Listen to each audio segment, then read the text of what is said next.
Hello, everyone, and welcome to this impromptu episode of Sports Scene. JT Daniels, USC's quarterback, touted as the savior to USC football when he came in 2018, has transferred to Georgia. He entered the transfer portal on April 16th of this year, and many people thought he was actually going to stay. He listed USC as one of his options still, but obviously now that's not the case. And I'm joined by Georgia Bulldogs expert Trevor Denton from Atlanta. Trevor, what are you thinking about this?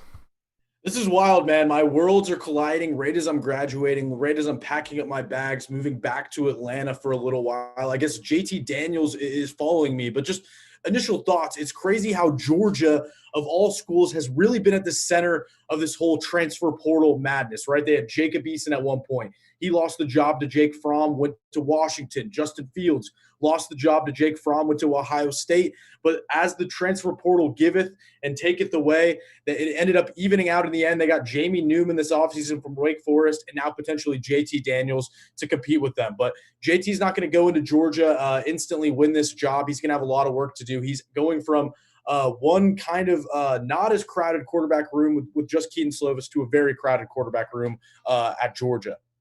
I mean, this is a kind of a really a really interesting case study to look at.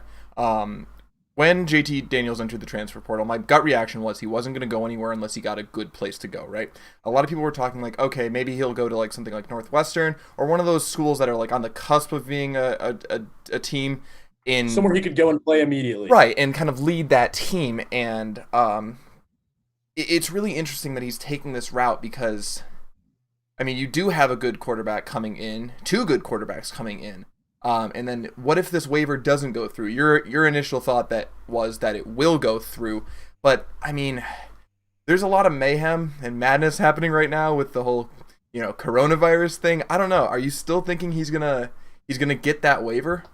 The more I thought about it, talked to my dad a little bit about it too. Obviously, he's a big Georgia fan as well. And the more you think about it, you realize that maybe he didn't want to go to a place like Northwestern, somewhere he could play right away, because he's still working on rehabbing from that torn ACL. We know it was a bad injury.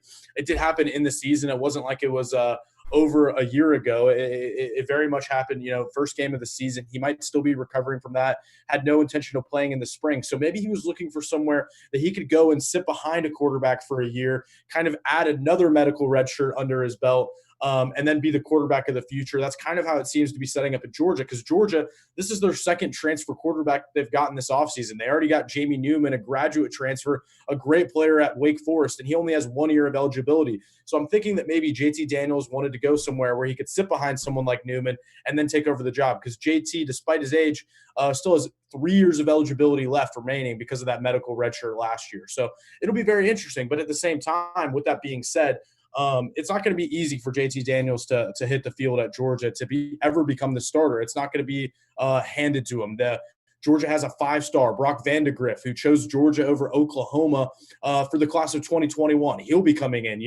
Maybe he'll beat out JT Daniels, kind of like Keaton Slovis did as the younger guy. They also have a 4-star coming in for this class, Carson Beck. So he didn't pick the easiest scenario. I got to give JT Daniels respect. He went somewhere where he's going to compete.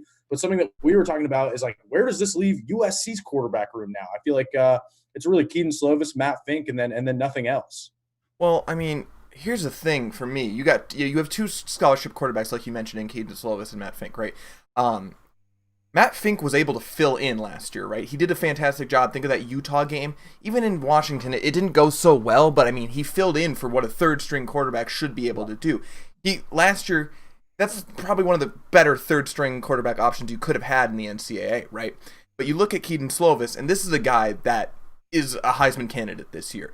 If he does what he did last year, he's got a real good shot at something. Obviously, you have Trevor Lawrence in the way, and a lot of other quarterbacks like you're talking about. But if I'm JT Daniels, seeing what happened to Keaton, I mean, how many injuries did he have last year? Two or three? I mean, he had that concussion, and then at the end of the season, right? He's still rehabbing. Yeah. Remember, he tweaked that shoulder pretty hard at the end of last season. Thankfully, no surgery required for him. Hurt his arm. Right. Was it shoulder or elbow? One of the two. Yeah, it was his elbow. It was his elbow. That was a pretty serious injury there. So if I'm JT Daniels and I'm sitting behind this guy, I mean, God knows if he's healthy, they're not going to put Matt Fink in over him, right? Now, I know JT Daniels. I know JT Daniels' family, and his dad probably was in his ear on this thing, and like, if you're not the starting guy, I don't think JT Daniels is satisfied with that, and that's fine. You're allowed to have that kind of gumption and thought in your head where it's like, I'm going to go be the guy, and if they don't want me to be the guy, that's fine. And I mean, if Keaton Slovis had anything less than what he did this year, you know, JT Daniels likely that starting guy. You rarely ever see someone lose a position because of injury. But when you have a quarterback that goes out there averaging almost 300 yards per game with a 72% completion percentage, he had the most accurate passer rating out of any quarterback in the NCAA last year. I mean, how do you not start that guy? They talked about a competition, a quarterback competition. There was never going to be a competition. No. If you're Graham Harrell and you even for 1 second think of putting JT Daniels out there after Keaton Slovis did that, you're gone. That doesn't make sense. You know you have a quarterback in this. JT Daniels had a rough season, and that's not to say he's not a good quarterback, but he played under T. Martin, whose offense was kind of defunct and couldn't really get around things last year. I remember the Utah game. They were playing cover 2. Utah defense was playing cover 2 the entire game, and USC could not get past it. They couldn't adapt, and JT Daniels really didn't have a line, much of an offensive line, was getting destroyed out there. He had a lot of inaccurate passes, too, which often comes with being young, being a true freshman quarterback. He's one of the very few people to start as a true freshman at USC. But how do you not put Keaton Slovis in there? So the writing was on the wall for JT. If he wanted to be that starting guy, he needed to go. I get the decision, but as USC proved last year, you just never know what's going to actually happen on the field. Injuries happen all the time. It happened in Alabama. Tua goes down, Mac Jones steps in. Now an interesting competition there as well. You just never know what's going to happen. You can never have too many quarterbacks. I think quarterbacks have a tendency to transfer too early. When you never know when your name is going to be called. You never know when an injury is going to happen. Trevor Lawrence went down a couple years ago. The backup Chase Bryce came in there, and then he was one of the hottest commodities this year because of that time. But it's interesting, you said all the reasons why JT Daniels should transfer. But it's funny to me because, you said he wants to be a starter. He played in a dysfunctional offense. I don't know if Georgia on paper really checks all those boxes. I don't know if that's a place where he could become an automatic starter with some of the talent that they're bringing in. This is a very rejuvenated quarterback room with Jake Fromm leaving. Kirby Smart went to work. He's constantly added competition. That's what he's all about. And then the offense, Georgia passing game has really struggled the past couple of years. They've been leaning on the run game and perhaps too much. That's allowed SEC defenses to load the box. And that's why Jake Fromm, was under 50% completion percentage in half of Georgia's games last year. They brought in a new offensive coordinator, but you'd think that JT would want to go somewhere a little more established. And that's another reason why I'm a little surprised. Graham Harrell's offense seems to be very quarterback friendly. I mean, Keaton Slovis came in as a 3-star quarterback, ended up throwing for all those accolades like you mentioned. Why not stay there in an offense in college football where we know things are uncertain, we know injuries happen, but we know it's a quarterback-friendly offense, at least for 1 year, then maybe transfer, evaluate the situation after that. That's kind of what I would have done if I was JT Daniels. I'm not leaving Graham Harrell. I'm not leaving USC, especially with the lack of depth that we're talking about for a place like Georgia, which has struggled to develop quarterbacks in recent years. You know what would have been interesting? What about Michigan? How do you feel about if JT Daniels went to Michigan? His dad's from there. Guy's actually from very close to where I Seems to be live. an opening, right? I think you've got Dylan Yeah. McCaffrey as the projected starter right now. It would have been And interesting, Michigan man. was recruiting him, remember? Yeah, He was up high on his list. I yeah. think that could have been an interesting transfer. I wonder if he was talking to him. We'll have to figure that out. I think you're right that JT wanted to go somewhere elite. He wanted to prove himself. I feel like he's been kind of forgotten about, especially because of Keaton Slovis. I mean, if you had told me a year ago that he would end up losing his job to Keaton Slovis, the 3-star coming in, I mean, I would have told you, that you're crazy.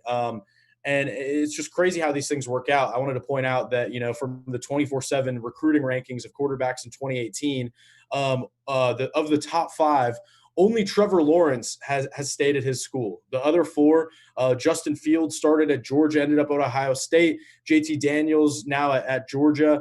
Tanner McKee for Stanford went on a mission trip. He might be coming back this year for Stanford. We're not really sure. And then Justin Rogers committed to TCU. He's now at UNLV. So it really shows you the extent of the transfer portal era. College football free agency is a very real thing. Just because you sign that letter of intent does not hold you to anything. These guys are moving all over the place, trying to find the right situations. And it brings the question of, should we just have a one-time transfer policy since so many guys are doing this anyways? Yeah. I mean, I'm definitely for the one-time transfer policy, but I am a little. I want to admit I don't like the whole I think the transferring is going too wild. I saw this interesting meme where it was like, Jordan played for, guys that he didn't like and won 6 championships, right? And these guys get a coach that, makes them run a lap or something, and then they transfer. Obviously, kind of hyperbole there, but I think at some point you gotta, if you don't like the coaching style, that's fine. If you're not jiving well, but I don't think that was the case for JT. I think he loved USC. I don't think that's a problem here, but you also have to look at where USC is right now, right? We talked about that, 2 scholarship quarterbacks, but you also have Jake Garcia coming in, 5-star out of La Habra, right? Coming in 2021. So that is another place where, okay, if JT Daniels doesn't get started this year, he goes, they develop Jake Garcia under Keaton the following year in 2021. Then does JT even have a shot at that point? So I think. Well, I mean, but it's a similar situation at Georgia, right? They have a 5-star quarterback for 2021. I mean, in both situations, I think Georgia actually has a more loaded quarterback room than USC, but very similar type of situations where, there are guys coming up behind it. It's not a vacuum at either one of these schools at the quarterback position. Yeah, that's fair to say. If I'm JT Daniels, what I'm doing, I'm staying in Graham Harrell's offense. Maybe Keaton goes down, I get another chance to win back the starting job, or maybe even compete in the fall. I'm going to graduate from USC, then become a graduate transfer, then decide where I want to play based on that. I think he maybe made the decision a year too early, especially with Jamie Newman coming into Georgia right now. But we'll see. I mean, we'll see. You just never know what's going to happen with these things. I mean, guys transferring all over the place. I just think Georgia particularly was such an interesting choice. And it's funny, Justin Fields was Georgia's commit in 2018. He was the number 2 overall quarterback. JT Daniels was number 3. Now JT at Georgia, it's crazy. It's almost like I said, it's college football free agency. You never know where guys are truly going to end up. God, man. God, I just remember. I mean, we were. This is an interesting comparison here. Trevor and I were editors at the Daily Trojan way while back, when JT Daniels came into USC, and I remember just being so hyped up about this guy. Right, this was the savior. Sam Darnold left to the draft. God bless his soul. We miss him. Come back. And then you bring in JT Daniels, and Gatorade National Player of the Year, supposed to be the savior for modern day. Great guy. Brings in Amon-Ra St. Brown with him, too, so you have a connection there. And then it just disappoints. I remember the cover of our newspaper was "The hype is here." And then a couple weeks later, it was "The hype is where." It didn't work. And now the hype is all around a 3-star who, didn't even really get major Pac-12 offers till like his senior year in Keaton Slovis. You just never know where these guys are going to come from. And in terms of, I want to talk a little bit about JT on the field. Like, did you see anything that showed you he could be an elite college football quarterback in that first year? Because I really didn't. And there were flashes of greatness. There were flashes of greatness, and that's fine. But I need some consistency. Like, at least be consistently average, because one day from the next it was just not good. You saw good games, and then you saw games like UCLA. I mean, what was that? That was Right. just, I mean, I remember that game like it was yesterday, and that was just, oh my God. I remember there was one pass, his last interception. I think he had 3 interceptions that game, and he threw it, and it went directly to a DB, and I don't think there was a USC receiver within 5 yards of him. Like it Yeah. just, I don't know where he was throwing it, and that concerns me. I didn't see that with Keaton this year. There were a couple times where he just made some bad decisions and fine, but they were all like they weren't that bad. They weren't things that weren't fixable, or not He saying knew that when JT Daniels when isn't to take a fixable. loss, take a knee, or throw the Right. ball away a little bit See. better than JT Daniels. The game seemed to be moving a little slower for Keaton Slovis, but that's just not something that you can predict. You never can.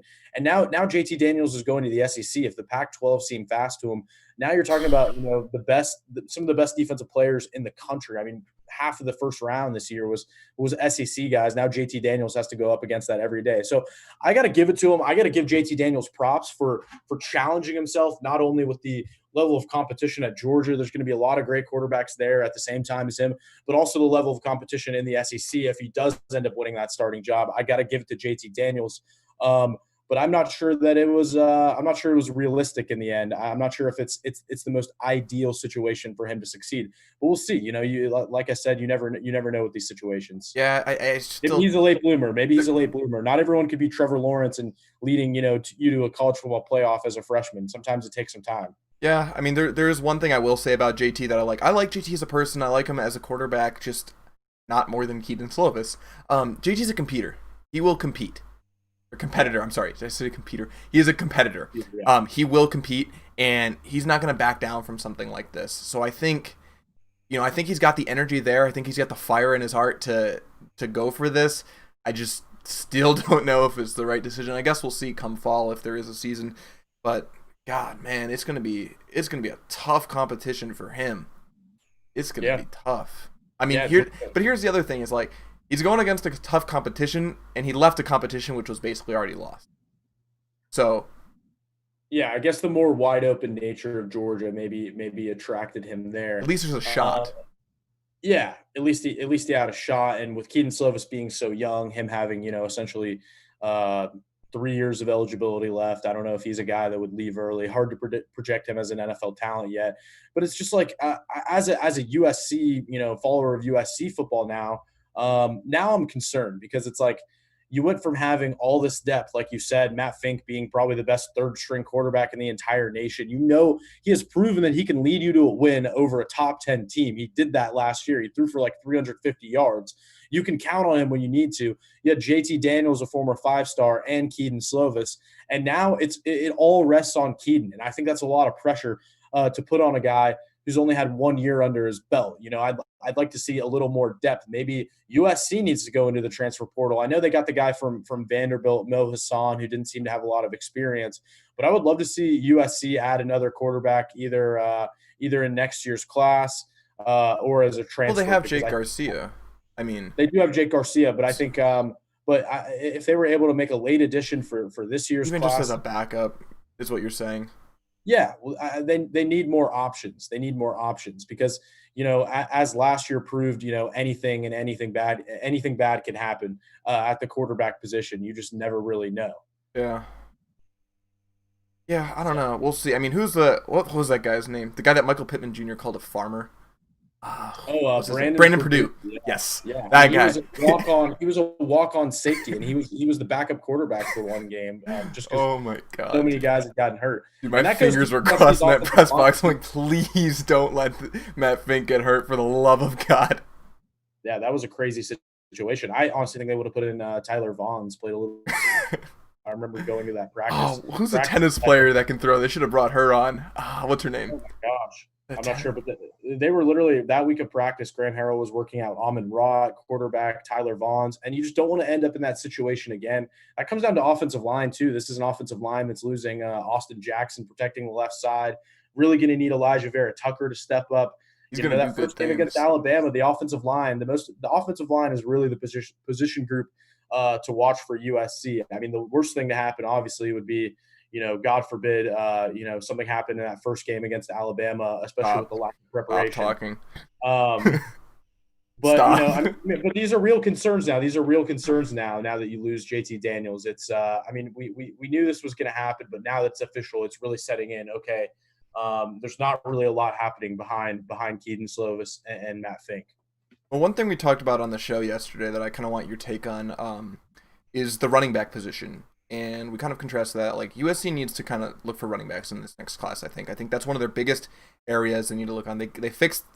They recruited for the offensive and defensive line this year. That and the linebackers is kind of one area I'd like to see some more recruiting. But the running backs, right? You have three guys coming back next year. Marquise Stepp recovering from injury. You just did a great piece on him, on his recovery for us. So go check that out on uscannenbergmedia.com/sports. Subtle plug there. But what do you think about the running back position for USC right now? As a competer, I'm really glad you brought up the running back competition. I love the competition. But that's an interesting position group, right? Because Stephen Carr, he was the backup for Ronald Jones a few years ago, came in as a 5-star. You're like, this is the guy, started off hot, but he's never really put it together for a full season. He's never rushed for over 400 yards. Vavai Malapaya, I think, is great in goal line, short yardage situations, not a feature back, though. I think it really all depends on Marquise Stepp. I think he is a nationally elite caliber player. But the problem for him is he's never been able to stay on the field. I wrote it in my piece. He hasn't played a fully injury-free season since he was a sophomore in high school. Also, if you include when he redshirted as a freshman at USC. So I think it all depends on Marquise Stepp. If he continues to develop as a pass blocker, continues learning the playbook, and becomes more of an air raid style running back. When I talked to him, he was telling me he wanted to be the next Christian McCaffrey. Imagine the next Christian McCaffrey at 235 pounds. He's tired of the Lendell White comparisons. He wants to be compared to guys like Saquon, Christian McCaffrey, guys who can do multiple things. So I think if he truly does develop, he's the feature back that I see with USC's running backs. I think he's a potential 1,000-yard running back, absolutely. Yeah, the running back position has always worried me. I mean, you have that, like you said, I like Vavai at the goal line, at short, He's great, man. third and 1, third and 2. Vavai within 12 yards, you just trust he's going to get in the end zone. He's a bruiser. He's not a feature back, and he hasn't shown much in the passing game, right?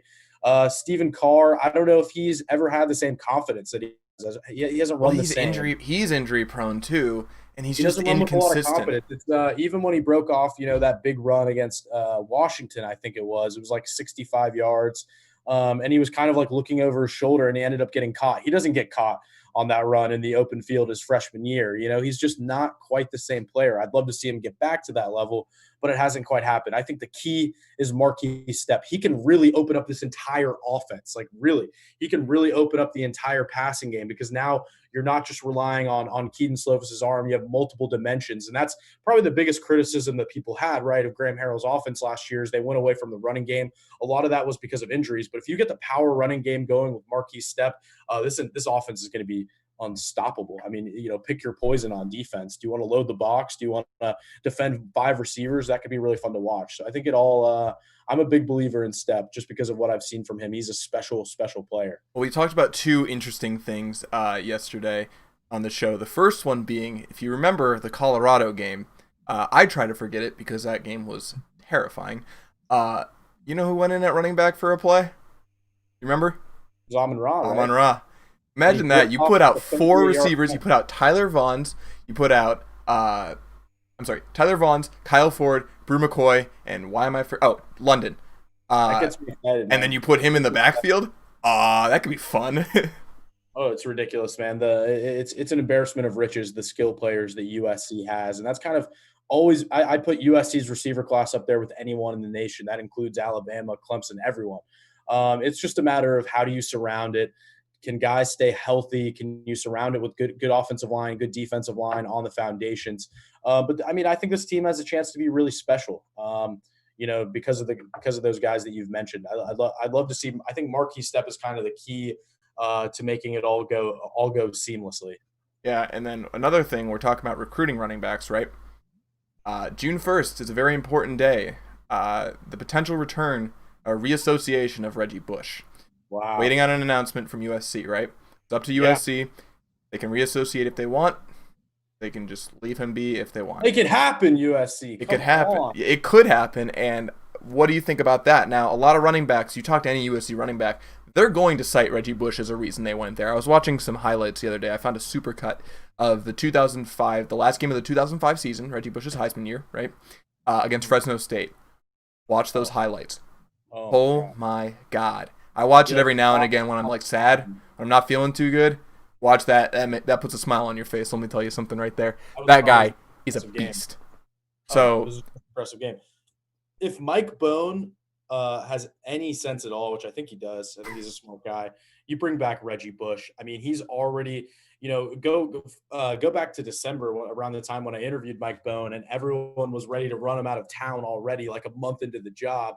But since then, he's been slowly building up goodwill. I mean, they've completely revamped this football staff, right? They have new, heads of graphic design. They just brought in Chris Claiborne for player personnel. Just brought in Hayes Pillard, former USC player, two guys that are going to help out with recruiting.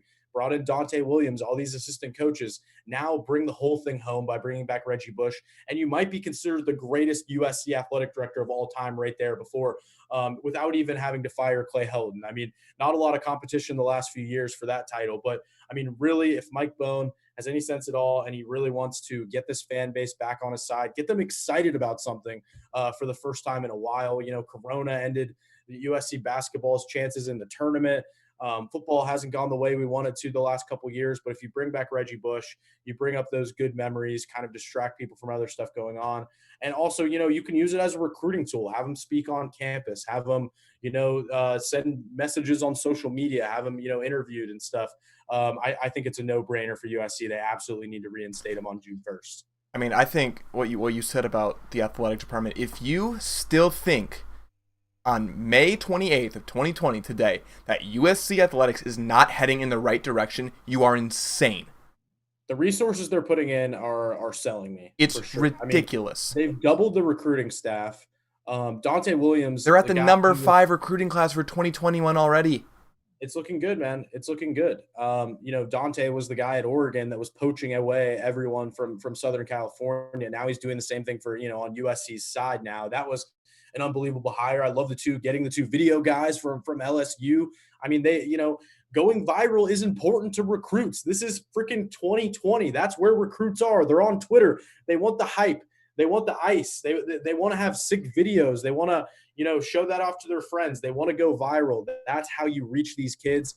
Those videos of Joe Burrow on their run to the national championships, the ones narrated by like Anthony Mackie and stuff, and all these crazy camera angles. I mean, I thought those two hires were incredible. So I like what Mike Bone is doing. I like what Brandon Sosna is doing. I think he's a rising star. I mean, I think he's been a star.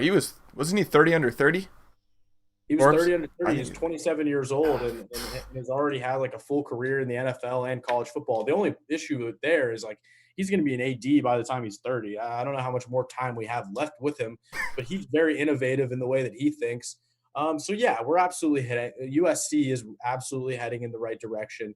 But now, now it's at the point where it's like they've given Clay Helton every possible resource. They've given him all the assistant coaches, completely overhauled the entire staff, the video guys. They've given him every chance to succeed. If he doesn't get it done this year, there are no more excuses left. There are simply none. I have absolutely no idea. I mean, listen, I understood why they kept him around after the first season. I'm sorry, after the 2018 season, right?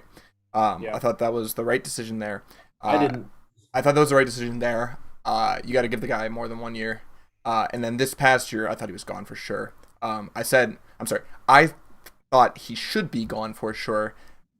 I didn't think they were going to fire him after this year. There was no way. You've been right. You've been right twice. With the amount of now, there's no excuses. It's ridiculous. If you can't win with this staff and this athletic department behind you, something wrong. What he needs to do, take a step back, let everyone do their job. That is, you have so much wealth of talent. You have talent on the field, off the field, in the offices. Just be a head coach. Hands off. Let them do their job. Yes. Be a CEO. Let the ship run itself. It seems to be running fine right now. I mean, I'm always cautiously optimistic, but things like recruiting, they go up and down. But having a strong support staff, that type of stuff, that doesn't go away. Adding numbers, adding new positions, that stuff will be there, for a while. And I don't think Mike Bone's going anywhere. I think the foundation is looking good. The athletic department is miles better. I got to give Mike Bone all the credit in the world. Now it's got to translate to wins. I completely That's agree all there with is you. to it. I completely agree with you. We got a little off topic with the JT Daniels thing, but it all is important in context. It happened. It does, man. I could talk about this forever. I'm excited for next year. I'm excited to see what happens with JT at Georgia. I'm excited to see how Keaton Slovis does. I think he's a real Heisman contender if he keeps doing what he's doing. I'm excited for the resurgence of USC football. This is going to be a fun year. There's a lot of excitement going around, Sam. I need college football. You have no idea how much I need college football. If they were to say the season is canceled, I don't know what I'd do. This is the stuff that I live for. I love all this transfer stuff. Thank you for having me on, even after I've become washed up and graduated a couple weeks ago. Really appreciate that. You giving me something to do for the first time in weeks. There's anyone that knows USC and Georgia football to the max. Man. We got Trevor Denton, the perfect person on our staff for this show. But thank you guys for watching. Trevor, thank you for taking the time to be here and discuss this with me. We'll be back. Sports Scene, special episode next Wednesday, our Reggie Bush special. Whether he reassociates or not, we're talking about Reggie the entire show. So we'll see how it goes. I'm on that, right? I think you are. I think you'll be on that show. So tune in Wednesdays at 1 o'clock Pacific time. Thank you for tuning in. And always follow us at And Media Sports on Twitter, Instagram, and you can find us at uscannonburgmedia.com on the web. We just posted a story about JT Daniels' transfer. Go check that out, and we'll see you next week.